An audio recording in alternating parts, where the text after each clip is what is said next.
Ce matin au nom de Jésus. Amen, amen, amen. Est-ce qu'on peut acclamer encore pour Jésus? Alléluia. On va prier, Seigneur notre Dieu. Nous te rendons gloire et grâce pour ce matin. Seigneur, nous voulons t'écouter ce matin. Nous voulons que tu parles encore ce matin. Merci pour la présence de tes anges, de ton Saint-Esprit qui est au milieu de nous ce matin. Gloire et honneur et à toi, Jésus, au nom de Jésus-Christ, que nous avons prié. Amen. Merci pour la présence de Dieu. Amen. Amen. Comment ça va? Très bien. Alléluia. Amen. Ça va aller, n'est-ce pas? Amen. Ok, nous allons parler ce matin sur le thème le pouvoir du donner. Nous parlons ce matin sur le pouvoir du donner. Est-ce que quelqu'un a amené sa Bible ce matin? Nous allons entrer dans la lecture de la parole de Dieu. Notre thème ce matin, c'est le pouvoir du donner. Et nous sommes dans le livre de Jean 3,16. Jean 3,16. On va faire la lecture. Est-ce qu'on peut se lever encore une fois de plus pour honorer la parole de Dieu? Jean 3,16. Oui. Lisons la parole de Dieu dans Jean 3 au verset 16. Car Dieu a tant aimé le monde qu'il a donné son Fils unique, afin que quiconque croit en lui ne périsse point, mais qu'il ait la vie éternelle. Voilà, c'est bon, assez bon. La Bible dit que Dieu a tant aimé le monde. Et Dieu a été le premier donateur. Dans son grand amour, il a compris que pour résoudre le problème qui faisait face aux êtres humains sur la terre, il fallait le sacrifice de son Fils. Et c'est comme ça que Dieu a donné Jésus comme sacrifice pour la vie et pour le salut de l'humanité. Si vous remarquez bien, vous allez voir que le donner de Dieu a été motivé par l'amour. Parce que la Bible dit qu'il a d'abord aimé. Et à cause de cet amour profond qu'il avait pour les êtres humains, il a aimé le monde. Il a aimé sa créature. C'est suite à cet amour que Dieu a donné Jésus qui venait mourir pour que le monde puisse être sauvé.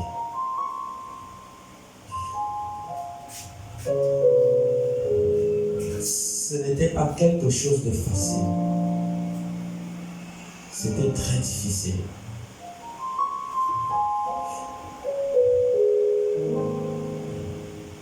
Et nous devons comprendre le pouvoir qui incarne le donner.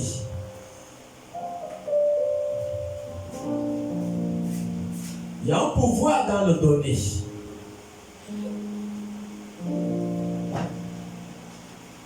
Et je comprends que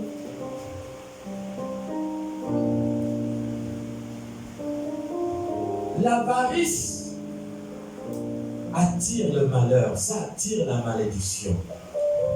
Quand quelqu'un est avare, cela attire le malheur dans sa vie.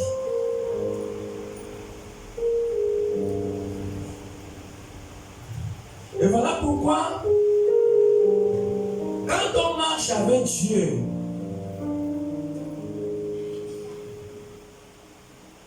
il faut être bon.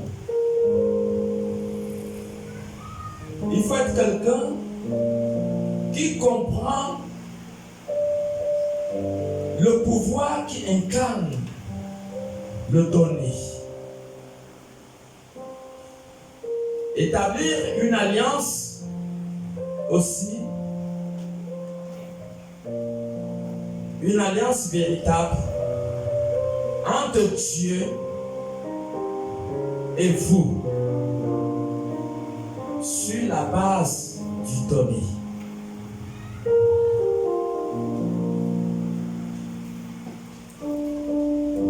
Et je me pose toujours la question,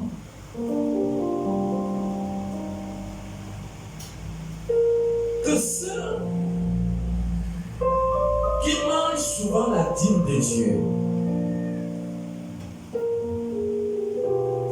quel est leur état spirituel? Quelqu'un qui prie,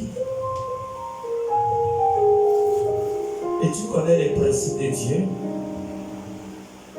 tu connais la loi de Dieu, tu viens à l'église,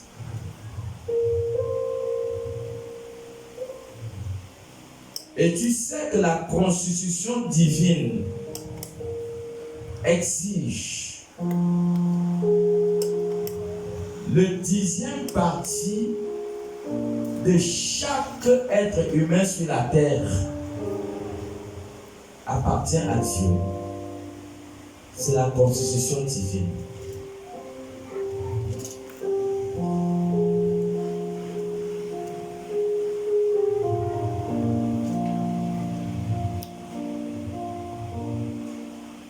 La Bible dit que celui qui observe un commandement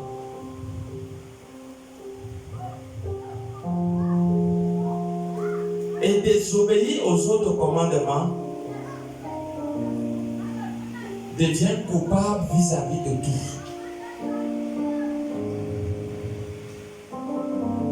Si tu observes certaines paroles et tu n'obéis pas d'autres paroles, tu deviens coupable.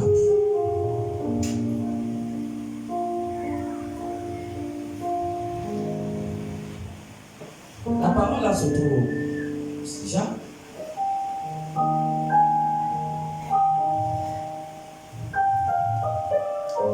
C'est Jacques 2,10, si je ne me trompe pas.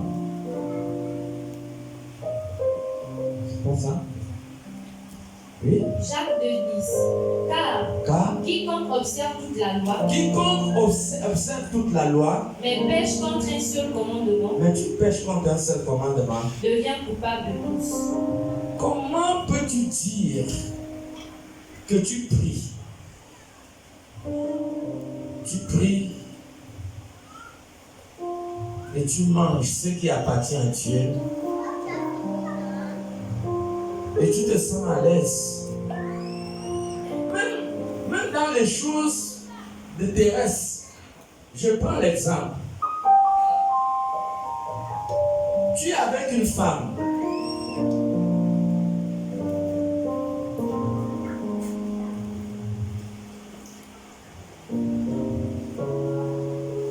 Tu gardes cette femme par des cadeaux, par l'argent. Tu lui paies même une voiture. Est-ce que l'amour que cette femme avait vis-à-vis de toi au départ ne sera plus la même après que tu l'aies offert un certain nombre de choses? L'amour que la femme avait pour toi va augmenter. Pourquoi? Parce que Le lien entre deux individus dépend de ce que l'un peut donner à l'autre ou de ce que l'autre peut donner à un autre. C'est ça le lien. Comment dire? Comment croire qu'on est en parfaite relation avec Dieu si quelque part tu manges la 10e partie de ton revenu? Non, ne le faites pas, parce que toute avarice attire la malédiction, ça attire le malheur.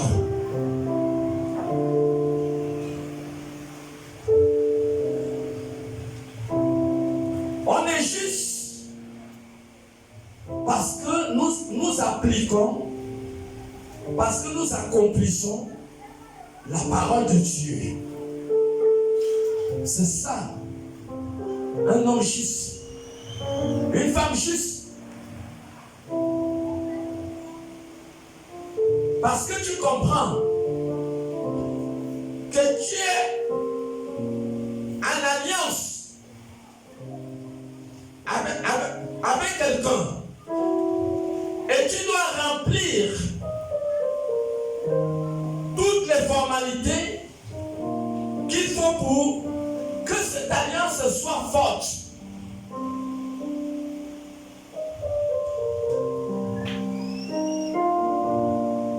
C'est ça. Être dans la présence de Dieu. Sans culpabilité dans l'esprit, dans la tête. Le ciel ouvert. Tu pries avec rage. Tu peux fondre en l'âme. Parce que le ciel ne te condamne et le ciel ne t'accuse de rien. Tu marches avec Dieu dans ta faiblesse. Parce que tu as soumis toute ta faiblesse à Dieu. Et Dieu en ce moment prend le contrôle de ta vie. Tu es juste devant Dieu. Pourquoi? Parce que quelque part, tu as compris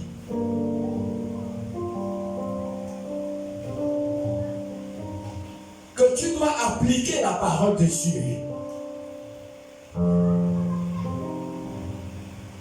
Tu as compris cela.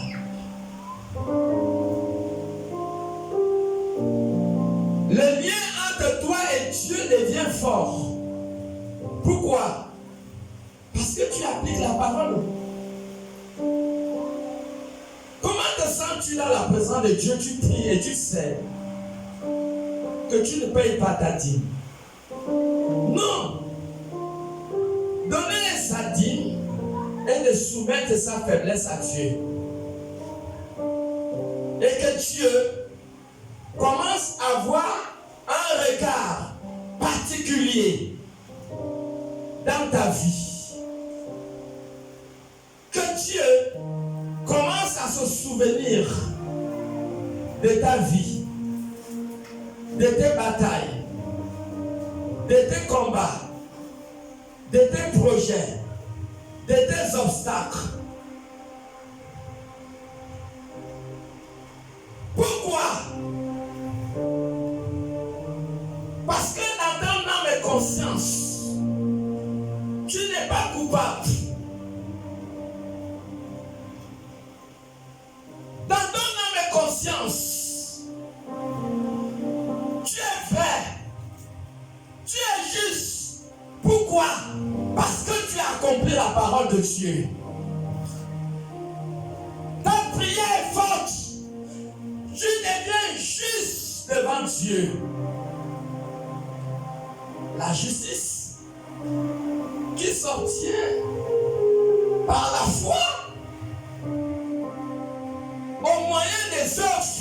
Parce qu'Abraham a été justifié non seulement par la foi, mais par des œuvres. Par des œuvres.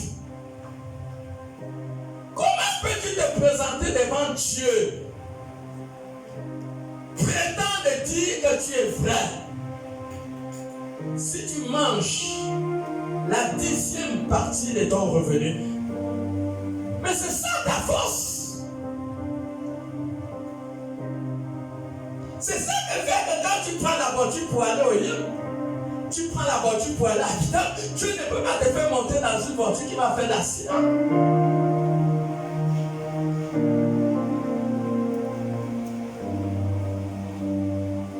C'est ça qui fait que tu sois juste devant Dieu. C'est ça. Tu es juste. On doit se présenter devant Dieu comme quelqu'un qui est passé par des épreuves.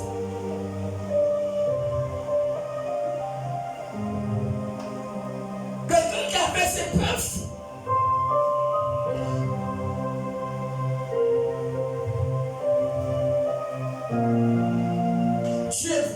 Tu es sûr que tu es vrai. Tu es sûr que Dieu t'agrée. Si tu te présentes devant lui comme serviteur ou servant de Dieu, toi en mangeant sa vie, tu es sûr. Il n'est pas mieux de ne pas courir le risque. En prenant ce qui appartient à Dieu et lui soumettre ça, c'est ce qui te rend fort spirituellement. Ça te rend fort. Pourquoi? Parce que tu n'es pas redevable à Dieu. C'est ça qui te rend juste. Tu es juste parce que tu appliques la loi. Quel sorcier qui va s'approcher de toi?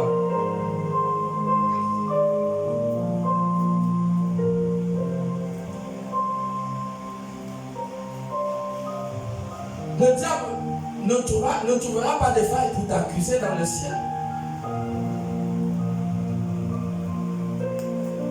La bonté. Quand tu es bon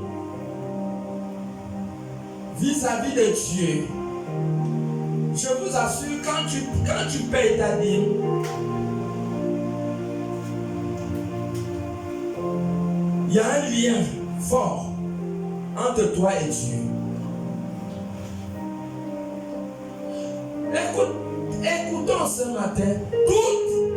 Regarde d'abord. Quand tu manges la dîme, tu es sûr que tu es sûr devant Dieu. 1 Corinthiens 6. Le verset 9.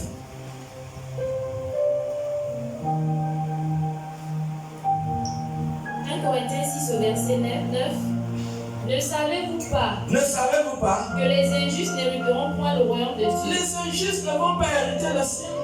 Ne vous y trompez pas. Ne vous y trompez pas. Ni les impudiques. Ni les idolâtres. C'est bon, oui, tu peux t'arrêter là. Les injustes ne vont pas hériter le ciel. Et nous voulons être frères. Tu vas être puissant. Tu vas éviter que quand tu dors, que tu as les rêves de mari de nuit, de femme de nuit. Tu veux que aucun sorcier ne touche aucun cheveu de tes enfants dans la maison. Ce qui t'accorde toutes ces valeurs, ces facultés, c'est parce que tu es propre devant Dieu, parce que tu n'es pas coupable devant Dieu. Mais attends, dans ton âme et conscience, tu sais que toute dîme de la terre appartient à Dieu.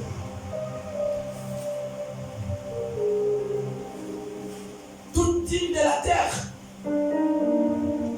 cela appartient à Dieu.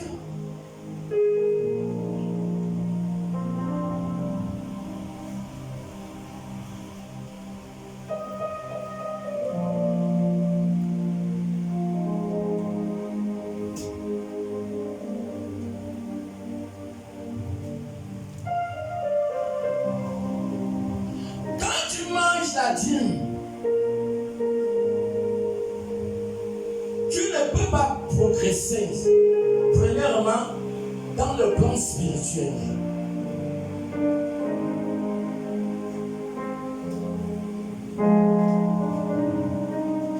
Je vais le dire d'une autre manière. Quand tu manges la dîme, tu ne peux pas bien progresser dans le plan financier. Tu ne peux pas bien progresser dans le plan financier. Parce que la dîme est la partie consacrée. Elle est consacrée. La dîme est l'interdit. C'est l'interdit, c'est la partie qu'on ne touche pas. C'est la partie qu'on ne mange pas. C'est la partie qui appartient à Dieu. Ça appartient à Dieu. C'est la partie qui appartient à Dieu.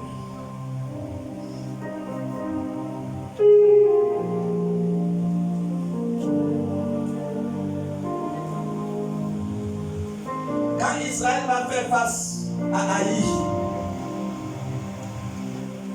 ils vont toucher, Akan va toucher à ce qui est interdit. Et Israël va devoir subir une défaite.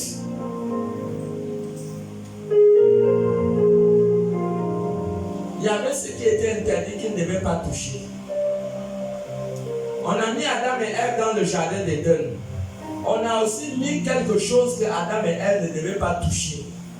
Adam et Ève, ils sont partis, ils ont touché ce que Dieu avait interdit. Et voilà le résultat aujourd'hui.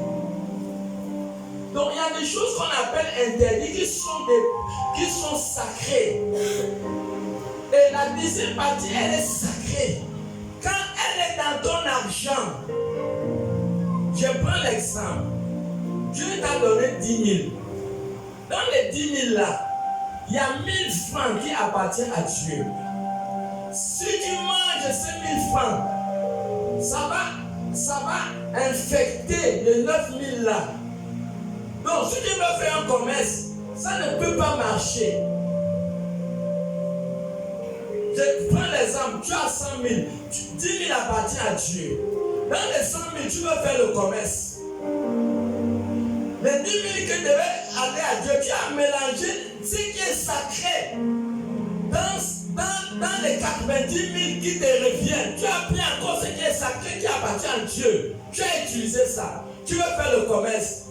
Les 10 000 là vont infecter les 90 000 là négativement. Et ce qui fait que quand tu vas vouloir entreprendre le commerce, ça ne peut pas marcher. Parce que tu as mélangé ce qui est sacré. Dans ce que tu veux faire, ce qui est sacré appartient à Dieu. Si c'est dans le monde, quelqu'un va dire, mais les païens prospèrent. Oui, les païens prospèrent parce qu'eux, ils ne connaissent pas Dieu.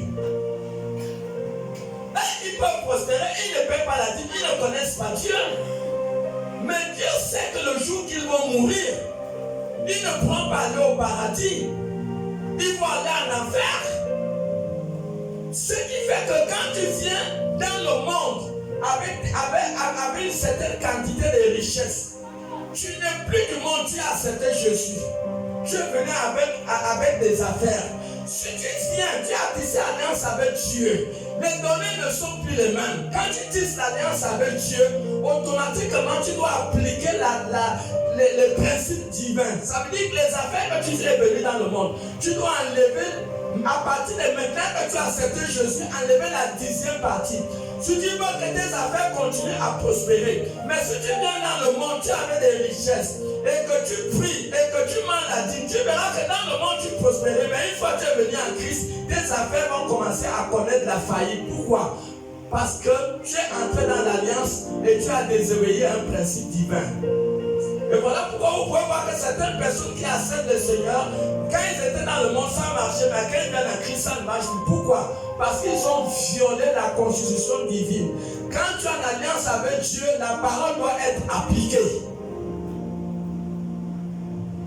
La parole doit être appliquée. Vous n'appliquez pas la parole, vous vous faites du mal. Tu payes ta dîme, ça peut t'empêcher un cancer. Quand l'ennemi vous voudra, il y a des cancers qui sont projetés par la sorcellerie. Quand l'ennemi va te projeter le cancer parce que tu es en partenariat financier avec Dieu, ça peut te projeter, ça peut te préserver d'une maladie. Ça peut te préserver d'un accident. Parce que tu es en partenariat avec Dieu. Tu es dans une maison où tout le monde n'est pas converti. Et que le diable a prévu de tuer quelqu'un dans cette maison. À cause de ton alliance avec Dieu. À cause de ton partenariat. De la forte alliance qui te lie avec ton Dieu. Des larmes qui coulent dans tes yeux, quand tu fléchis genoux, quand ta prière monte, quand le ciel s'ouvre, parce que quand ton alliance est tellement forte, Dieu a vu que peu importe la quantité de charges que tu as, la quantité de problèmes que tu as, Dieu a vu que tu as toujours enlevé la partie qui lui appartient pour lui donner. Quand tu fais ça, je t'assure que l'œil de Dieu, la faveur de Dieu, ta maison sera approuvée par Dieu. Dieu va protéger tes enfants quand ils vont à l'école. Le malheur ne va pas les arriver à cause de ton alliance avec lui. Mais tu ne peux pas faire une alliance légère. Non, la véritable alliance est celle qui est non seulement en alliance en termes de partenariat sur la vie juste, mais aussi sur les principes divins financiers qui ont été établis. C'est ce qui renforce ton alliance. C'est ce qui fait que ton alliance soit forte avec Dieu. Parce que tu viens à Dieu comme une femme très puissante dans le plan spirituel, un homme très puissant dans le plan spirituel. Parce que le ciel ne te condamne rien. Et c'est ça. Voilà pourquoi vous pouvez voir aujourd'hui, certaines personnes prient. Ça ne marche pas. Pourquoi? Parce qu'il y a un petit problème quelque part.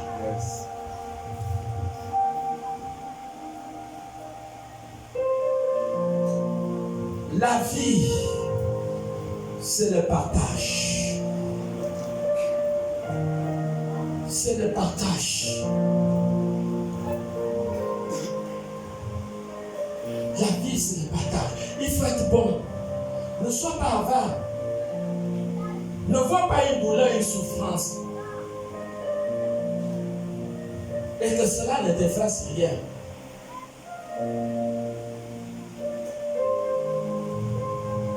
Ces catégories de personnes sont toujours attirées par le malheur. C'est ce que Proverbe 28, le verset 27 dit. Vous allez voir que tant que tu donnes, la grâce et la faveur de Dieu sera avec toi. Non, l'or et l'argent appartiennent à Dieu. Lis d'abord Agé 2, le verset 6 à 7. L'or et l'argent appartiennent à Dieu. Vous entrez dans des affaires, écoutez-moi bien, regardez-moi. Les affaires commencent comment? Les affaires commencent, vous allez voir la plupart des hommes riches, ils ont la calculatrice, ils calculent. Ils sont sur les chiffres. Ils calculent. Voilà, ils calculent le prix d'achat, les revenus, les bénéfices, tout ça. C'est ça les affaires. Les affaires commencent avec Dieu. Quand tu as ton cahier, voilà pourquoi vous verrez dans les églises des Nigériens, vous voyez, ils ont des cartes de dîmes. Vous comprenez? On ne fait pas ça parce qu'on veut l'argent. Dieu a béni chacun de nous. Dieu nous a bénis. C'est un principe qui va attirer la faveur et la grâce de Dieu. Ça va renforcer ta relation avec Dieu. L'argent appartient à Dieu. Et la première personne que tu dois honorer avec cet argent, c'est Dieu. Dieu, est-ce que tu utilises 10 000 dans le ciel? Non. Dieu n'utilise pas 10 000. Dieu veut voir derrière chaque donnée, c'est l'amour. Dieu veut voir l'amour. Quand tu prends ta 10e partie, tu te mets à l'église. Est-ce que tu utilises 10 000 dans le ciel? Dieu voit si tu l'aimes. C'est à travers le donner que ton amour pour Dieu sera changé. Ça va être mesuré à travers ce que tu donnes à Dieu. Et c'est ça, tu ne peux pas vivre toute une vie pour toi. L'argent que tu gagnes, c'est pour toi. L'argent que tu gagnes, c'est pour tes tes enfants. L'argent que tu gagnes, c'est pour tes projets. Mais tu mets Dieu où? Dans tes finances. Tu mets Dieu où? Tout ce que tu fais, toute vie financière que tu mènes sans Dieu, tout ce que tu bâtis sans Dieu, va toujours aller vers le centre de la faillite. Allons-y d'abord encore le psaume 127. Si l'Éternel ne bâtit ta vie financière, tu peux te fracasser là, il n'y aura rien.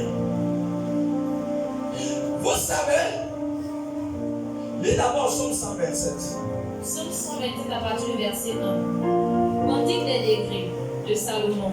Si l'Éternel ne bâtit la maison, si l'Éternel ne bâtit la maison, ceux qui la bâtissent travaillent en vain.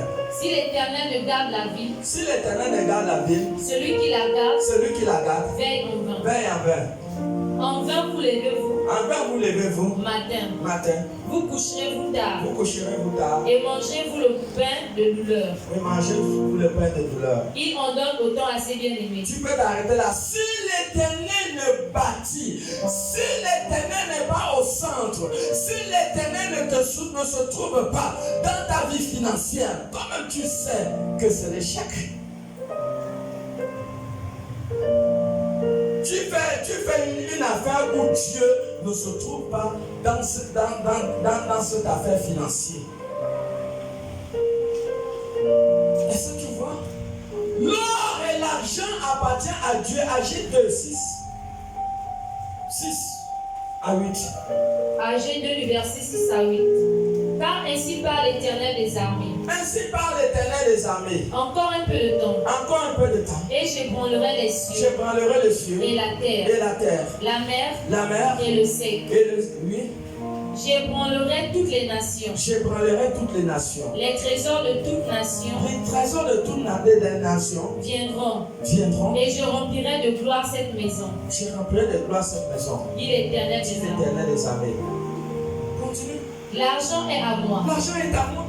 Et l'or est à moi. Dit l'Éternel des armées. Écoutez, Agé 2:6 dit: j'ébranlerai le ciel et la terre et je ferai venir mes trésors dans ma maison. Avant l'enlèvement, écoute, l'Église doit expérimenter le temps de gloire. Amen. Ça veut dire que Dieu doit prendre les richesses du monde et les transférer à l'Église. Amen. Dieu doit prendre les richesses du monde et les transférer à l'Église. Quand Jacob est sorti chez Laban, il était prêt de sortir chez Laban, non? Oui ou non? Tu es là ou pas? Amen. Jacob est sorti dans les périodes avant que Dieu fasse sortir Jacob chez Laban. Dieu a fait comme à Jacob. Il n'a pas arraché les richesses de Laban. Il a mis où? Dans les mains de Jacob, non? La parole de Dieu est révélatrice. Avant l'enlèvement, toutes les richesses des nations doivent être transférées à l'Église. Vous devez comprendre que le temps est venu où les chrétiens doivent ouvrir des entreprises par lesquelles Dieu va vous bénir. L'argent ne va pas tomber du ciel et changer ton histoire ou changer ton statut. Il faut que tu comprennes que le temps du transfert est arrivé où Dieu doit transférer son argent dans le corps de Christ, dans l'Église. Mais il y a un problème. Quand tu ne donnes pas la dîme, tu verras que tu vis une vie où tu consommes la vie. Tu consommes. Alors que la vie, elle n'est pas faite pour consommer. La vie, elle est faite pour s'investir. Elle est faite pour s'investir. Quand tu ne donnes pas la dîme, tu verras que si tu gagnes par exemple 50 000, tu verras que tous ces 50 000 vont aller dans les besoins. Tu gagnes peut-être 200 000, tu verras que tout cet argent ira toujours dans les problèmes, dans les factures et tout.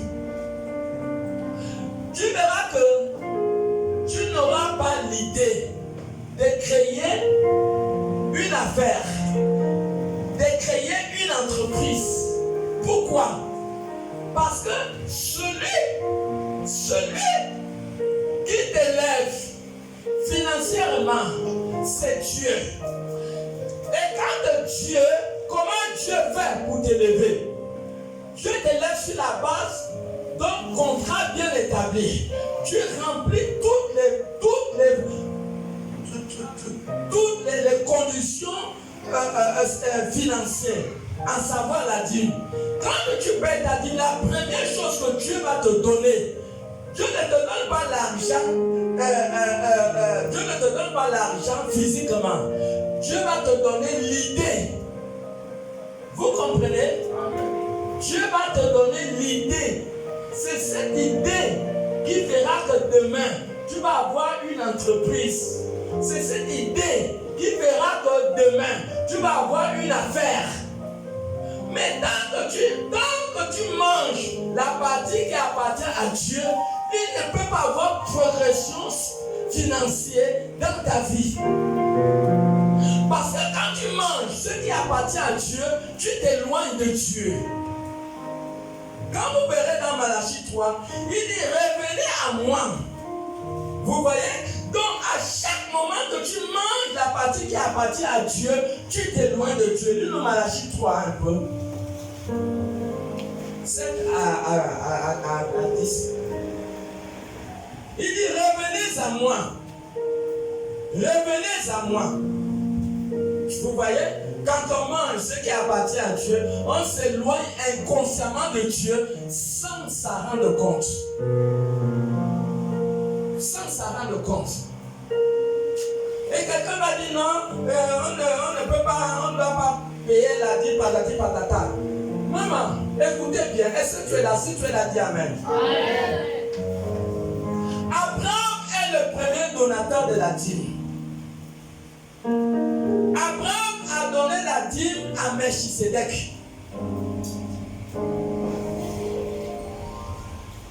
Dans Genèse 14, le verset 20.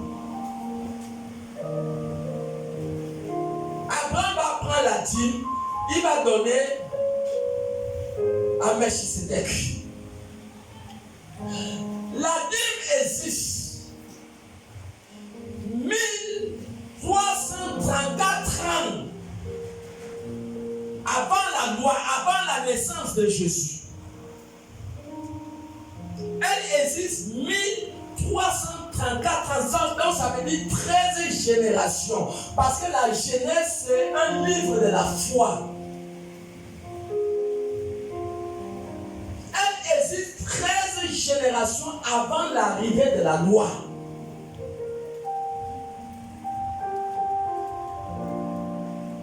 La dîme, elle est donnée. Abraham l'a donnée à Melchisedec. Qui est Melchisedec? Selon Hébreux 7, le verset 3. Melchisedec, c'est un homme bizarre. Parce que cet homme, il n'a pas de père. Cet homme, il n'a pas de mère. Cet homme, il n'a pas de commencement. Cet homme, il n'a pas de fin. Cet homme, il n'a pas de généalogie. Est-ce que nous comprenons? Amen. Et quand nous regardons toutes ces qualités, ce ne sont que les attributs qui appartiennent à Dieu. Donc ça veut dire que Dieu, dans le temps, a visité la terre.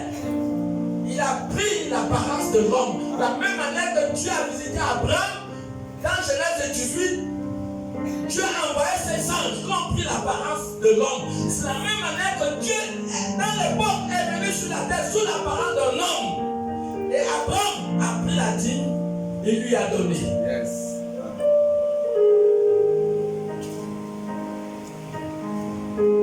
Et la Bible dit quoi? La Bible dit que la loi va être changée. La loi va être changée. On va sortir dans la loi de Moïse.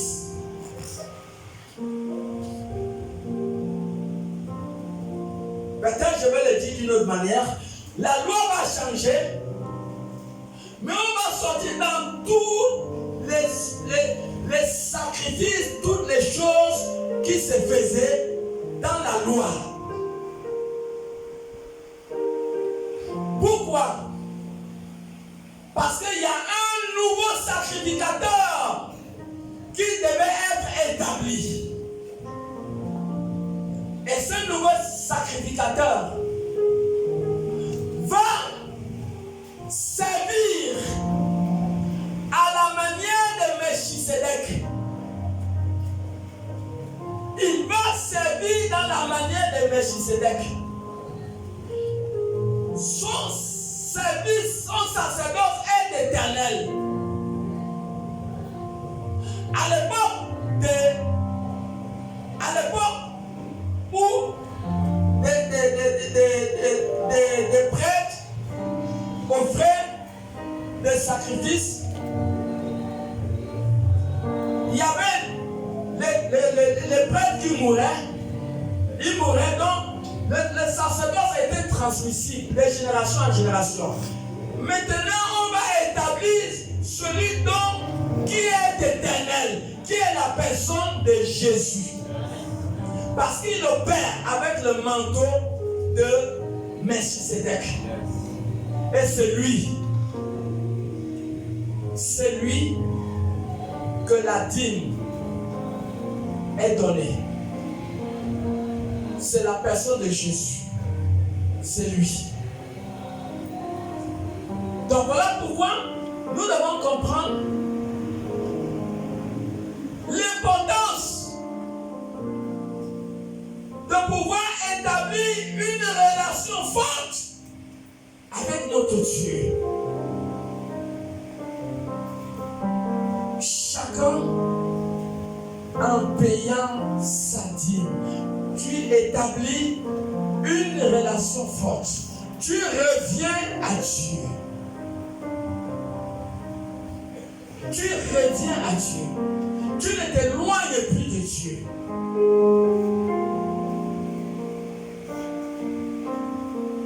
Ta vie n'est plus pareille. Tout ce que tu voudras entreprendre, ça va marcher. Pourquoi? Parce que tu es en train d'appliquer la loi. Tu es en train d'appliquer la parole de Dieu. Malachie 3, à partir du verset 7. Malachie 3, à partir du verset 7. Depuis le temps de vos pères, vous vous êtes écartés de mes ordonnances. Vous ne les avez point observées. Revenez à moi. Est-ce que vous voyez? Il dit revenez à moi. Et je reviendrai à vous. Est-ce que vous voyez? Revenez à moi et je viendrai à vous. Tu peux te tenir dans la présence de Dieu en train d'honorer, en train d'adorer, sans te rendre compte que tu t'es déjà éloigné de Dieu. Cette parole a la valeur.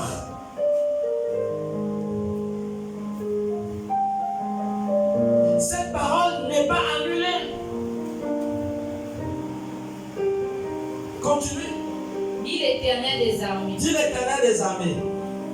Et vous dites. En quoi devons-nous revenir? À quoi devons-nous? Vous voyez? Amen. Regardez bien, il dit, en quoi devons-nous revenir? Si tu es là, dis Amen. Ne soyez pas distraits. En quoi devons-nous revenir? Donc ça dit quelque part qu'il ne se rend pas compte qu'il s'était déjà éloigné de Dieu. Et c'est ça le problème de l'Église aujourd'hui. Mais bien aimé, le Saint-Esprit est en train de nous parler ce matin. Dieu veut amener Dieu veut renouveler son partenariat avec quelqu'un ce matin. Il y a des gens qui se sont égarés depuis des années. Depuis des années sans s'en rendre compte que Dieu n'est pas là. Et pourtant il prie, il prêche, il jeûne, mais sans savoir que Dieu s'est écarté. Ces gens-là, c'était les grands pratiquants de la parole. Mais ils ne savaient pas. Ils posent à Dieu la question en quoi devons-nous revenir? Et Dieu va les expliquer qu'en fait, vous avez brisé un principe divin. Et ça fait en sorte que vous vous éloignez de moi inconsciemment sans vous en rendre compte. Pourquoi être avare? Cela sert à quoi? Continuez la lecture. Un homme trompera-t-il Dieu? Est-ce que nous voyons? Un homme trompe-t-il Dieu? Car vous me trompez. Regardez, ça c'est la version 8 secondes. Mais si vous lisez dans la version semaine, il dit car, est-ce qu'un homme vole-t-il Dieu? Il dit car vous me volez. Il dit vous me volez. Continuez. Et vous dites. Et vous dites. En quoi t'avons-nous trompé? En quoi t'avons-nous trompé? Dans les dîmes. Dans les dîmes. Et dans les offrandes. Et dans les offrandes. Continuez. Vous êtes frappés par la malédiction. Mais bien aimé, ne courons pas le risque de se présenter devant le grand trône de jugement, le trône de rendement de compte ce jour, et se trouver coupable devant Dieu sans que nous puissions nous en rendre compte. Ne cours pas ces risques. C'est cette loi qui va juger le monde.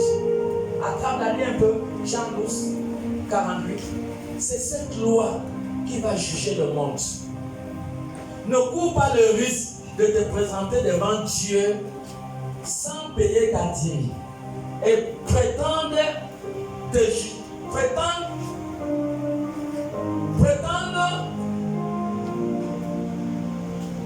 être approuvé par Dieu ce jour. C'est un risque. Aujourd'hui, Jésus est encore le Jésus de miséricorde et de pardon. Mais demain, il sera le Jésus de jugement. Oui. Jean 12, 48. verset 48 est écrit: celui qui me rejette, oui, et qui ne reçoit pas ma parole, qui ne reçoit pas ma parole, à son juge. À son juge. La parole que j'ai annoncée. Il dit la parole que j'ai annoncée.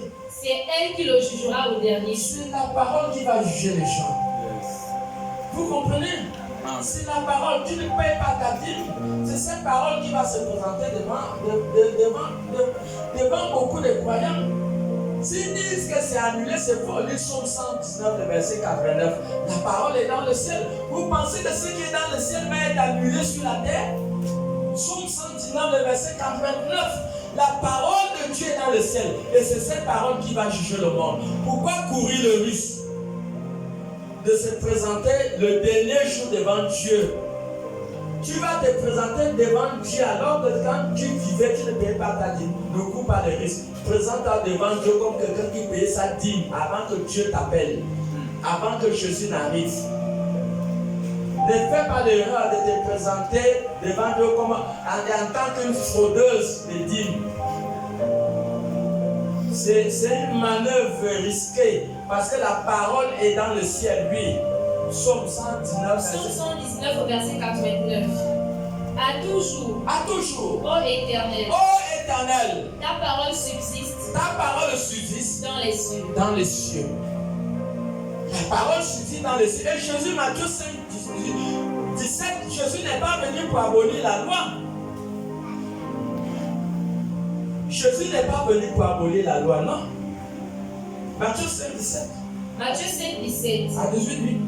Ne croyez pas que je sois venu Ne croyez pas que je sois venu. pour abolir la loi Jésus n'est pas venu abolir la loi ou les prophètes. ou les prophètes. Je suis venu Je suis venu non pour abolir, non pour abolir, mais pour accomplir. mais pour accomplir. Car, Car, je vous le dis, je vous le dis, en vérité, oui, tant que le ciel et la terre ne passeront pas, tant que le ciel et la terre ne passeront pas, il ne disparaîtra pas de la loi il ne va pas disparaître de la loi un seul iota un seul iota ou un seul trait de lettre, ou un seul trait de lettre, jusqu'à ce que tout soit arrivé. jusqu'à ce que tout soit arrivé.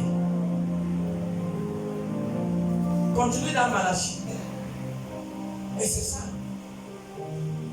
Voilà pourquoi vous pouvez voir des hommes aujourd'hui et des femmes priant Dieu et n'ayant pas une force dans le plan spirituel.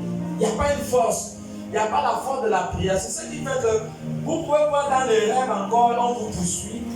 On vous poursuit. Hein, les vieilles mamans te poursuivent avec la machette. Hein, on te poursuit. Les chiens te mordent. Les chats te poursuivent. Tu vois un homme costaud qui te poursuit dans le songe. Quand tu vois on te poursuit, ça veut dire que tu es encore dans le territoire de l'Égypte. Parce que la seule place où on a poursuivi Israël, c'est quand Israël était encore dans le camp des Égyptiens. Quand Pharaon les poursuivait. Mais est-ce que quand Israël a traversé la mer Rouge, il a encore poursuivi là-bas? Quelqu'un a poursuivi encore Israël? Non. On a poursuivi Israël quand il était dans le camp des Égyptiens. Donc quand tu vois on te poursuit la nuit dans les rêves, tu es encore dans le mauvais camp. Dis à celui qui est à côté de toi que sors dans le camp. Sors dans le mauvais camp.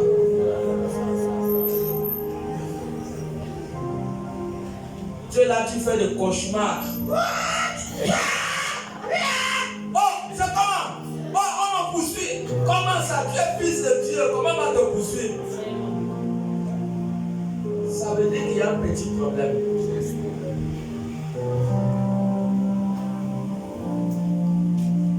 Ou bien tu ne connais pas qui tu es. Va consulter Psaume 82, verset 6. Psaume 82, verset 6 révèle ton identité réelle. Peut-être tu ne connais même pas ton identité. Qui connaît ce que Psaume 82, verset 6 dit? Il dit que tu es qui? À haute voix, il dit que nous sommes qui? Il dit que tu es un Dieu. Mais comment on va poursuivre un Dieu dans le songe? Hein? Tu es un Dieu. Ça veut dire qu'il y a un petit problème d'alliance. Il y a un petit problème, il y a quelque chose qui ne va pas. Tu étais où? Malachie 3, verset. Oui, continue. Vous êtes sous le coup d'une malédiction. Il dit vous êtes sous le coup d'une malédiction. Parce que tout ce peuple, Oui. vous tous, Oui. vous me volez. Parce que vous me volez. Regarde. Il dit parce que vous me volez. Vous voyez, ça c'est la version, une autre version. Mais attends. Est-ce qu'un voleur, papa, toi tu pries, tu vas à l'église. Tu es homme de Dieu, tu es femme de Dieu.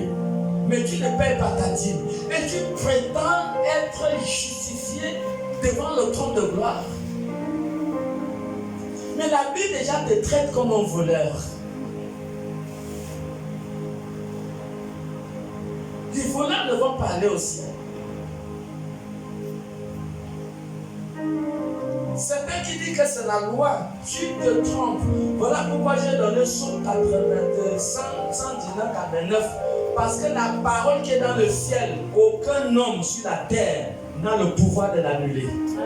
Et c'est cette parole, que ce soit le Nouveau Testament, que ce soit l'Ancien Testament, c'est la parole qui va juger les gens le dernier jour. Selon Jean 12, 48 que nous avons lu tout à l'heure. Dis-moi, quel Dieu tu sers? En négligeant, à approfondir ta véritable relation avec Dieu.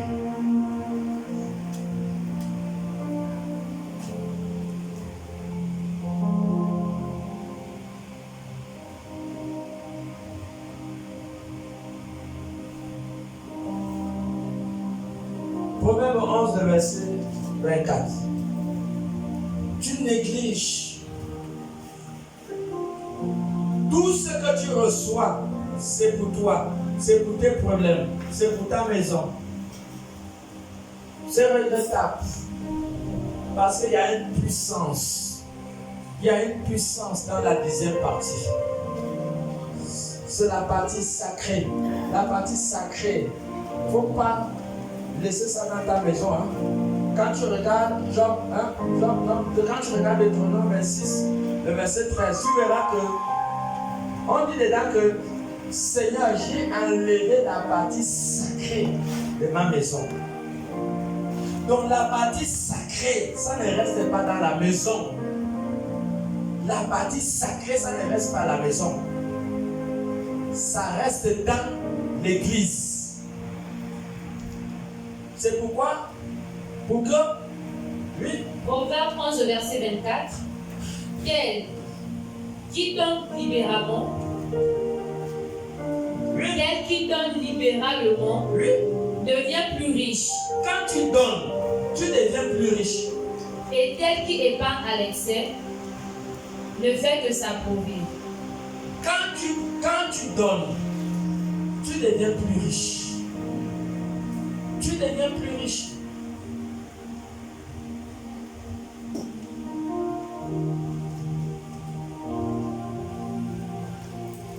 Quelqu'un comprend? Amen. Proverbe 8, verset qu'on n'a pas lu. Quand tu donnes, maman, si tu as l'argent, tu manges. Tu manges. Tu as vu le cabinet, hein? Le cabinet reçoit, il reçoit. Comme lui ne partage pas, après moi, ce sont des asticots. Amen. Amen.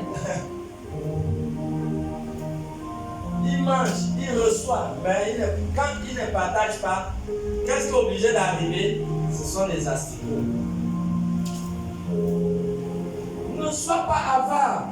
L'avarice, ça attire le malheur. Proverbe 8, le verset 27. Proverbe 28, 27. Celui qui donne aux pauvres, Écoutez bien. Tu veux la bénédiction, tu veux la richesse. Je vous assure que Dieu a mis la richesse dans les mains des pauvres. Voilà pourquoi vous voyez les musulmans là, ils font beaucoup de aumônes aux pauvres. Dieu a mis la richesse que tu cherches. C'est où? Ça se trouve dans les mains des pauvres, dans les mains des affamés.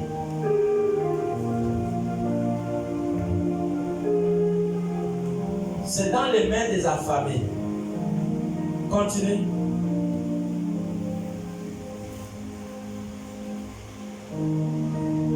celui qui donne aux pauvres, Celui qui donne aux pauvres n'éprouve pas la disette. n'éprouve pas les manquements. Mais celui qui ferme les yeux Celui qui ferme les yeux est chargé de malédiction. est chargé de malédiction. Quelqu'un comprend? Donc, quand ta main là ne souffre pas, tu n'es pas sensible à une douleur, à une souffrance. Tu n'es pas sensible à une faim quelque part. Tu vas l'autre ta faim. Et toi, tu as le poulet rempli dans ta marmite ou dans ton congélateur. Mais tu laisses l'autre là mourir de faim. Mais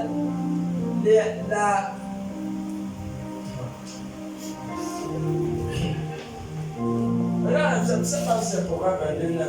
Regarde un peu.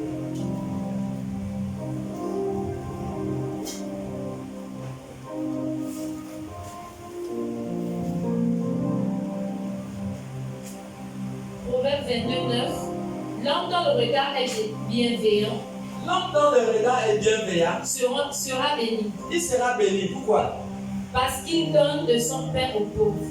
Parce qu'il donne de son pain à qui? Aux pauvres. Il sera béni. Pourquoi? Parce qu'il donne de son pain aux pauvres. La bénédiction se trouve entre les mains de qui? Ou bien, tu ne comprends pas bien la parole? Relis bien pour comprendre. il faut mettre ton intelligence dans ce que tu dis, maman. Oh non. La bénédiction se trouve entre les mains de qui, non? Lis encore. L'homme dont le regard est bienveillant Quand tu n'es pas avare, sera béni, et tu seras béni. parce qu'il donne de son pain aux pauvres. Parce que tu as donné de ton pain aux pauvres. Donc la bénédiction, quand tu es béni là, regarde la faim, regarde un ventre affamé.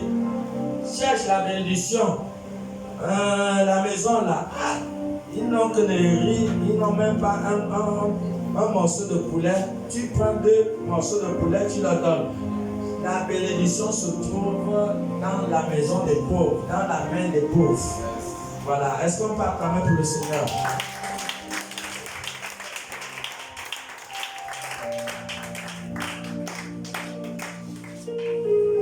Ah, c'est pas fini.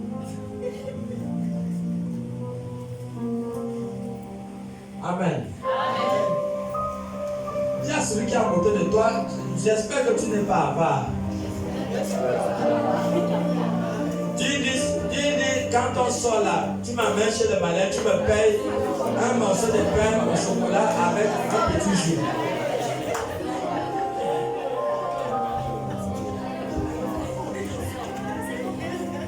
Amen. Ne sois pas avare. Tant que le ciel existe, il y aura toujours des semailles et des récoltes. Genèse 8, 22. Il y aura toujours des semailles et des récoltes. Tant que le ciel existe. Tant que le ciel existe. Genèse 8, 22. Tant que la terre subsistera, Oui. les semailles et la moisson, le froid et la chaleur, l'été et l'hiver, le jour et la nuit ne cesseront point. Ils ne cesseront point. Tant que le ciel existe, il y aura toujours les semences et les récoltes.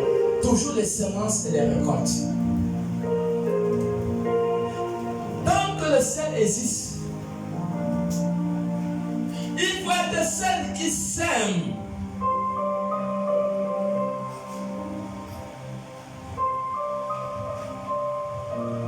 Toute productivité, toute récolte est le fruit d'une semence. Tout ce que tu sèmes, il y a un résultat. Même tu sèmes la dîme, il y a un résultat. Tu as dit, mettez-moi à l'épreuve et vous verrez comment, si je n'ouvrirai pas pour vous quoi, les esprits des cieux. Il dit, mettez-moi à l'épreuve.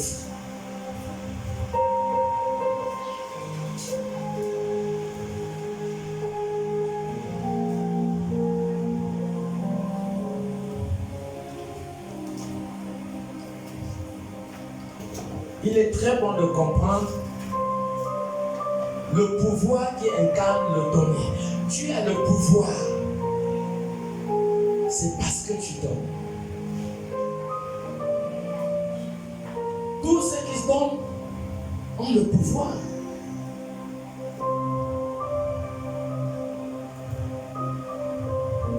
Je vous ai donné le pouvoir de marcher sur les scorpions, sur les serpents et sur toute la puissance de l'ennemi.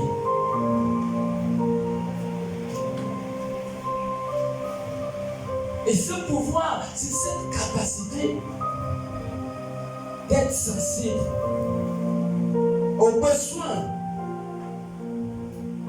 de Dieu, aux règles de Dieu, d'être sensible à une souffrance, à une douleur quelque part.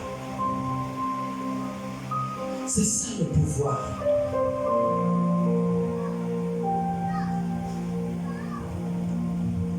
À chaque moment que vous semez dans la vie des gens, Dieu vous donne le pouvoir. C'était ça l'un des secrets des miracles de Jésus. Parce que Acte 10, 34, je crois, 38, il dit, Jésus allait de lieu en lieu et faisant du bien. Vérifiez un peu. Regarde un peu Acte 10, 38. Il allait de lieu en lieu faisant des biens.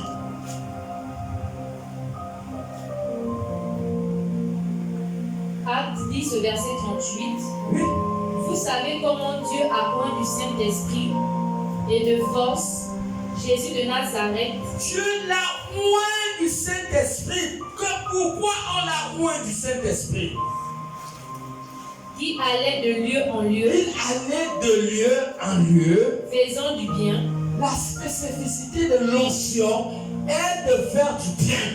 Tant que tu fais du bien, la capacité d'ouvrir les yeux des aveugles sont là. La capacité de guérir les malades sont là. La capacité d'ouvrir les aveugles les yeux sont là. Tant que tu fais du bien. Et c'est ça, Jésus allait de lieu en lieu. Il ne cessait de faire le bien.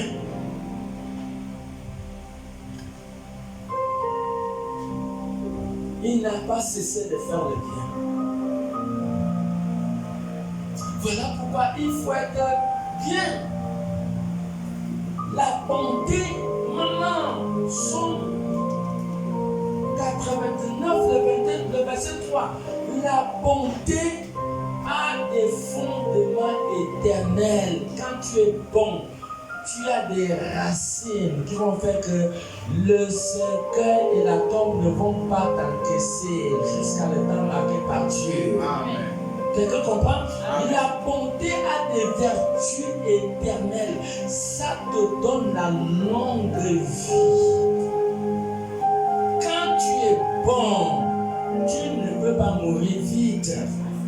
Il faut découvrir les secrets de la longévité.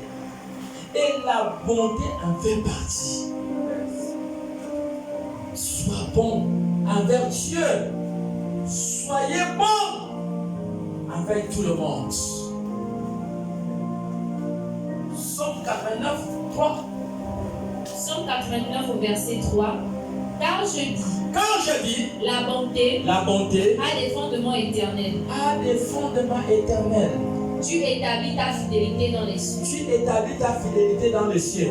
Donc la bonté ressemble à quoi? Ressemble à un arbre aux racines immortelles. La bonté ressemble à un arbre aux racines immortelles.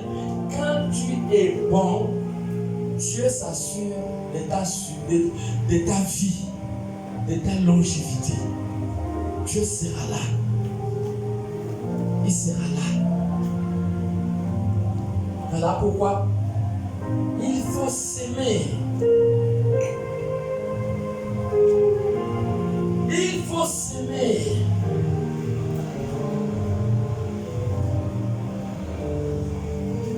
Ne prends pas tout ce qui est à toi pour toi seul, non. Tout ce que Dieu a créé, Dieu a mis sa semence. Donc, Dieu te bénit. Et ton pouvoir commence sur la base du donné. Quand tu prends la 10e partie qui appartient à Dieu, tu viens laisser ça dans son église pour qu'il y ait la nourriture. C'est là que ton pouvoir commence. Sans pourtant oublier les autres choses. Ça veut dire la justice. C'est ce que Jésus a parlé aux pharisiens dans Matthieu 23. Parce que les pharisiens, eux, ils donnaient leur dîme. Et ils menaient une vie sale. Dieu ne reçoit pas les dîmes de tous ceux qui vivent une vie sale.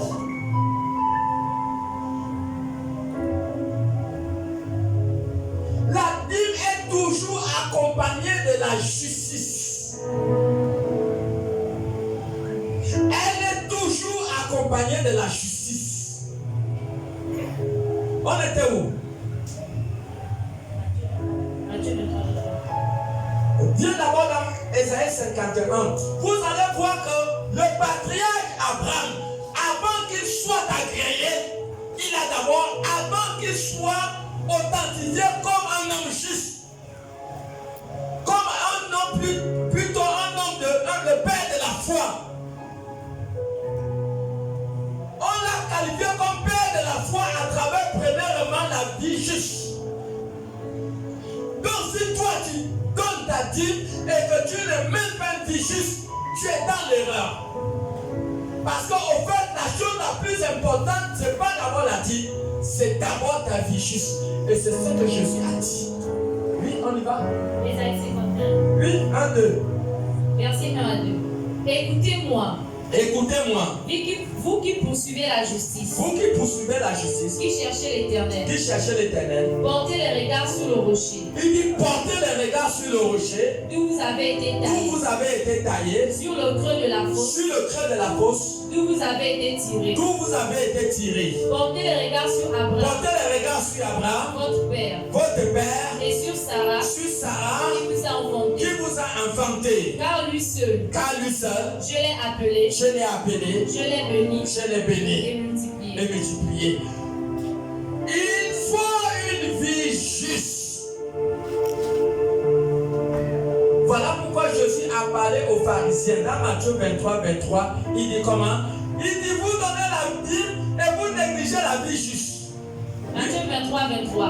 Malheur à vous. Malheur à vous. Scribes et pharisiens. Scribes et pharisiens. Hypocrites. Hypocrites. Parce que Vous voyez, quand vous donnez la dîme et vous négligez la vie juste, vous devenez hypocrite devant Dieu. Oui. Parce que vous payez la dîme. Vous payez la dîme. De l'amande. De l'amande. De la neige. De la neige. Et du cumin. Et cumin, oui. Et que vous laissez ce qui est le plus important. Vous laissez ce qui est plus important. Dans la loi. Dans la loi. La justice. La justice. La miséricorde. La miséricorde. Et la fidélité. Et la fidélité. C'est là ce qu'il fallait pratiquer. C'est là ce qu'il fallait pratiquer. Sans négliger les autres. Sans négliger la dîme. Et les autres choses. C'est ça. Quelqu'un est là? Amen. Tout ce que Dieu a créé, maman, Dieu a mis sa semence. Tu comprends? Maman, si tu as affaire à une orange qui n'a pas de graines, un jour, j'ai sucé une orange sans les graines et j'ai vu pas, j'ai dit non, ça c'est suspect. C'est vrai ou c'est faux? C'est suspect. Parce qu'il y a des oranges bizarres, c'est des oranges qu'on fabrique. On ne sait plus dans quel monde on est. Nous savons que tout ce que Dieu a créé selon Genèse 1, 11 à 12, Dieu a mis sa semence dans le frelon. Il y a une herbe là qui ressemble au cube. On appelle l'herbe là comment? Qu'on remplace là, qu'on prépare souvent le poulet pour ça. Le persil, voilà. Vous voyez non? Quand tu vas planter le persil là, ça a des petites graines. Des fois, quand ça a séché là, tu prends seulement, tu mets, ça commence à pousser. Tout ce que Dieu a créé, Dieu a mis sa semence au-dedans de cette chose. Oui. Genèse 1, verset 11 à 12. Genèse 1, 11 à 12, on y va. Puis Dieu dit Que la terre produise de la verdure, que la terre produit de la verdure, de l'herbe portant de la sémence, de l'herbe portant de la semence, des arbres fruitiers, des arbres fruitiers, donnant du fruit selon leur espèce, donnant le fruit selon les espèces, et ayant en eux leur sémence ayant en eux leur semence sur la terre. sur la terre. Et cela fut Et ainsi. cela fut ainsi. 12.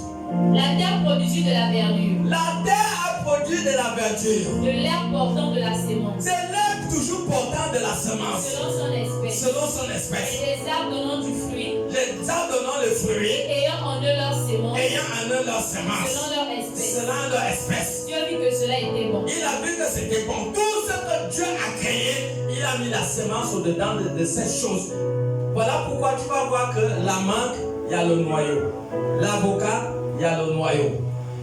Les vrais oranges là, il y a des graines dedans. Pas les fausses oranges qui nous viennent. On ne sait pas si c'est un euro ou. Vous n'avez jamais vu des oranges bizarres comme ça. Tu cherches la graine, tu ne trouves pas la graine. Ça veut dire que là, c'est suspect.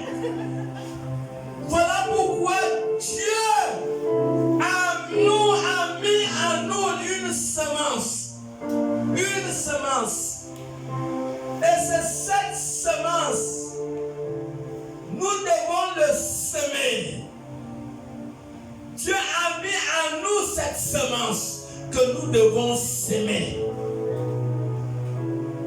En toi, il y a la semence. Toute productivité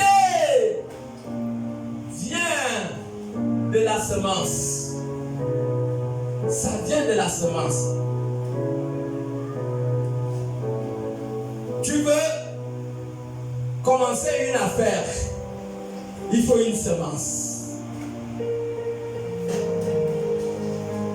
Tu veux planter un champ, il te faut la semence. Tu veux être béni par Dieu, il te faut la semence.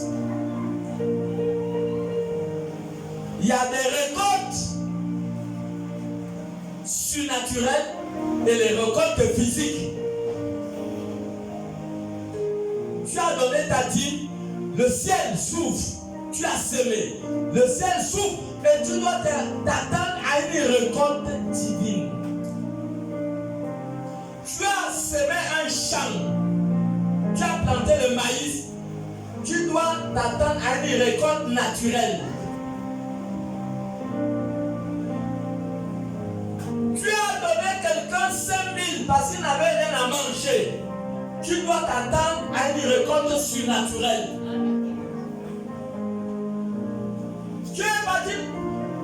Tu as semé 150 000 pour payer un ballon d'habits pour vendre. Tu vas avoir une récolte naturelle. Vous comprenez? Amen. Récolte naturelle et la récolte surnaturelle. Tu sèmes l'argent dans la vie de quelqu'un, tu dois t'attendre à un miracle financier. Tu sèmes ta dîme avec Dieu, tu dois t'attendre à un ciel ouvert, à des idées créatrices que Dieu va te donner pour entreprendre des affaires qui vont te produire de l'argent. Tu ne peux pas payer la dîme et sans que Dieu te donne des idées. Il va te donner des idées. Et cette idée, par la force de l'esprit, va te pousser à entreprendre parce que Dieu va te pousser pour te bénir. Il va te pousser par la force. Quand tu donnes la dîme, Dieu te pousse par la force pour te bénir.